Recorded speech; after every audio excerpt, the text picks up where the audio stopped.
أعوذ بالله من الشيطان الرجيم. بسم الله الرحمن الرحيم. الحمد لله الذي أنزل على عبده الكتاب ولم يجعل له عوجا قيما لينذر بأسا شديدا من لدنه ويبشر المؤمنين الذين يعملون الصالحات أن لهم أجرا حسنا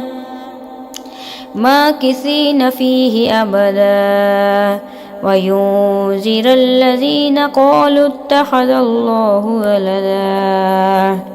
ما لهم به من علم ولا لآبائهم كبرت كلمة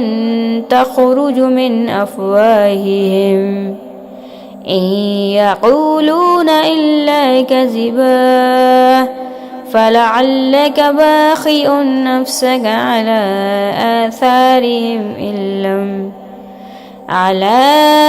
آثارهم إن لم يؤمنوا بهذا الحديث أسفا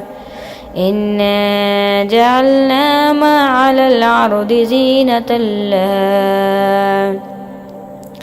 زينة لها لنبلوهم أيهم أحسن عملا وإنا لجاعلون ما عليها سعيدا جرزا. أم حسبت أن أصحاب الكهف والرقيم كانوا من آياتنا عجبا إذ أوى الفتية إلى الكهف فقالوا ربنا آتنا من لدنك رحمة وهيئ لنا من أمرنا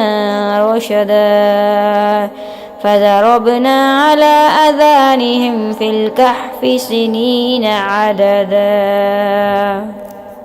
ثم بعثناهم لنعلم أي الحزبين أحصى لما لبثوا أمدا نحن نقص عليك نبأهم بالحق إنهم فتية آمنوا بربهم وزدناهم هدى وربطنا على قلوبهم إذ قاموا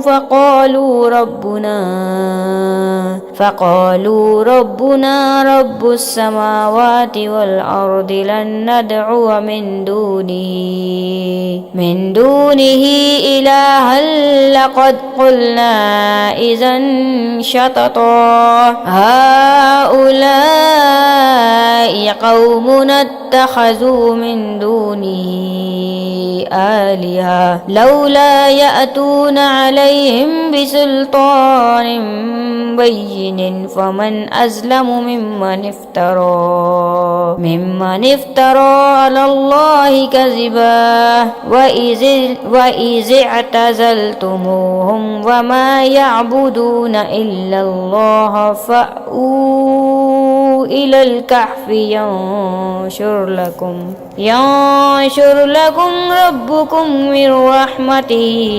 ويهيئ لكم من أمركم مرفقا وترى الشمس إذا طلعت تزاور عن كهفهم ذات